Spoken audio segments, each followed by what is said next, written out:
این چیزایی که میگن راسته؟ تو کمال کشتی؟ نه. دروغ نگو. اگه نکشتی پس چرا انداختنت این تو؟ کشتیش، جسدشم انداختی تو آب.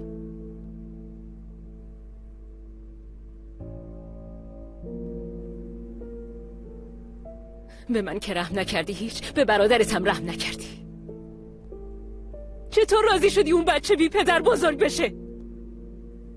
چطور میخواد بزرگ بشه؟ کی مراقبش باشه؟ کی خرجشو بده؟ اصلا به اینا فکر کردی؟ شوهرت. دیگه هیچی بهت نمیگم. خیلی باهات حرف زدم، خیلی سعی کردم ولی باور نکردی. اگه باور میکردی این اتفاقا نمیافتاد. اصلا تو چرا اومدی اینجا؟ ها؟ از اینجا برو. همون جوری که منو جلوی در پرورشگاه ول کردی و رفتی الانم برو.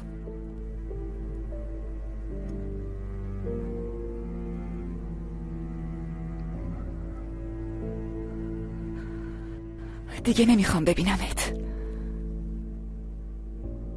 نگهبان، اینو از اینجا ببرین. این زن مادر من نیست. دخترم ایلول، چرا به خودت رحم نکردی؟ چرا به ما رحم نکردی دخترم؟ به من نگو دخترم. گم شو بیرون، گم شو.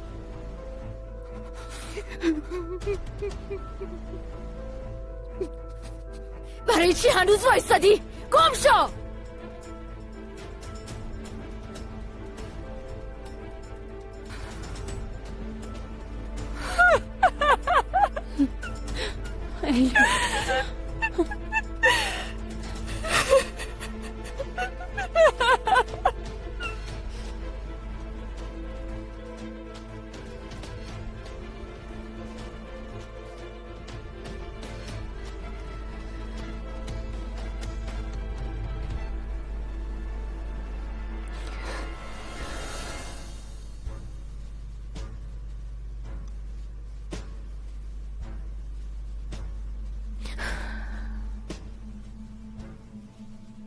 کی میتونین اینجا باشین؟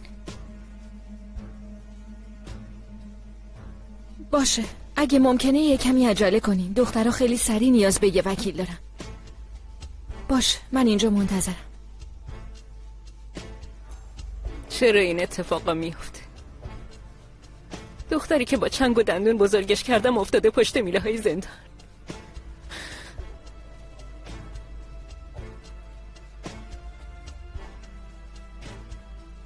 گریه نکنین مسعود خانم، چون یه بخشی از این اتفاقا تقصیر شماست.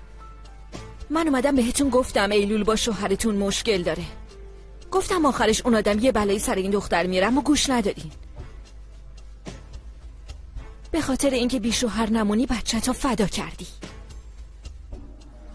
الانم اگر کسی نیاز به دلسوزی داشته باشه ایلول، نه شما. فهمیدین؟ دختره به اون کوچیکی ها نمیندازن زندان مگه نه؟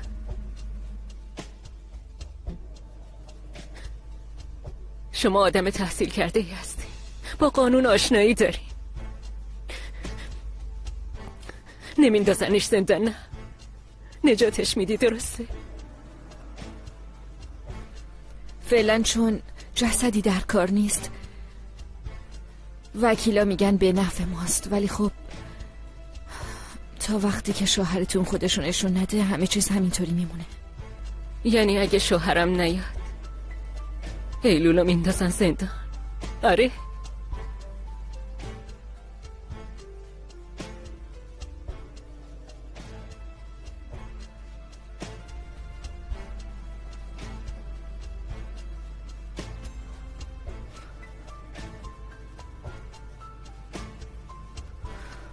تو یتیم خونه از بچه هم نگهداری میکنن، درسته؟ منظورتون چیه؟ نوزادم میخواین بسپاریم پرورشگاه؟ یعنی تا این حد حس مادری تو فراموش کردی؟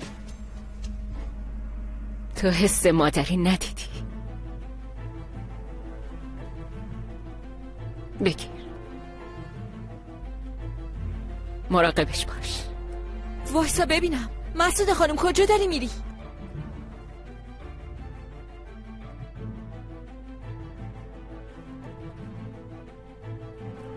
داد و هوار میزد در رو باز کنین. اصلا نمیدونستیم باهاش چیکار کنیم. ممکنه پلیس دنبال سرکان باشه؟ آقا توفیق آروم باشین. بذارین اول با سرکان حرف بزنم، بعد خودم شخصا میرم اداره پلیس.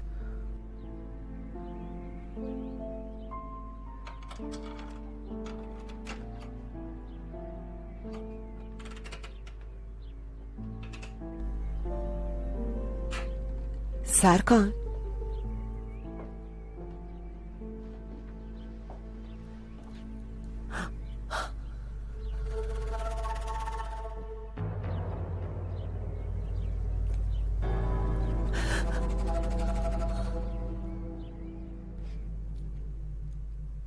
به خاطر من خیلی درد سر کشیدین.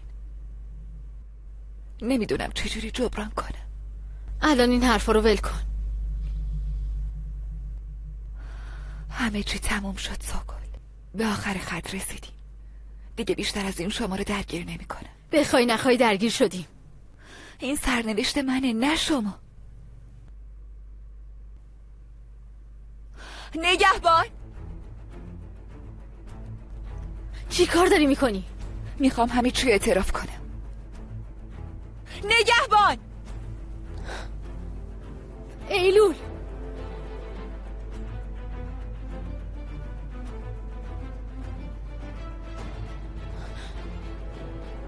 نگهبان دوستان بیگناهن. همش تقصیر منه. دروغ میگه، باور نکنین. ایلول نکن. بس دیگه، همه چی تموم شد. من اون کارو کردم. بریم پیش کمیسر، همه چی اعتراف میکنم. صبر کن الان میام. نه دختر، واسه چی این کارو کردی؟ از اون قسمی که خوردیم چی؟ ایلول تو چی کار کردی؟